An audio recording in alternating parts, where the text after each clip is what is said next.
एक साहब बहुत गुस्से से चला रहे थे। आज मैं अपने कुत्ते को जान से मार दूंगा। किसी ने पूछा, इसका कसूर क्या है?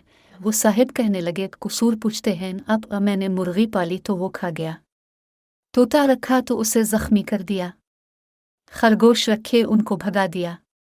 अब मेरा दोस्त 15 दिन से आया हुआ है और अभी तक कुछ नहीं कर सका। एक अंधा शख्स जानवरों के गोश्त को छूते ही पहचान लेने की हैरत अंगेज सलाहियत रखता था। एक रोज अपने मोहल्ले के कस्साब की दुकान पर गया तो कस्साब ने अभी दुकान खोली ही थी। अंधे शख्स ने अपने सामने लटके हुए गोश्त को छूकर कहा, यह भेड़ का गोश्त है। फिर दूसरे गोश्त को छूकर ला, यह बकरे का गोश्त है। कस्साब हैरान रह गया और फिर उसे शरारत सूझी। इसने अपनी कमीज उतारी और अंधे शख्स का हाथ अपने पेट पर रखकर बोला, यह किसका गोश्त है? हद तेरे की, तुम गधे का गोश्त भी बेचते हो। एक आदमी ने अपनी मंगेतर का हाथ अपने हाथों में लिया और मंगनी की अंगूठी देखने लगा। ये अंगूठी इसने अपनी मंगेतर को 3 दिन पहले पहनाई थी। जान किया तुम्हारी सहेलियों ने इस अंगूठी की तारीफ की। हाँ, क्यों नहीं, बल्कि 5-6 तो इसको पहचान भी गई। एक शख्स को चिड़ियाघर में नौकरी मिल गई।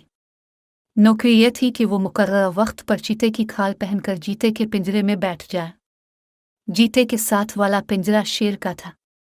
दोनों पिंजरों के दरमियान एक दरवाज़ा था।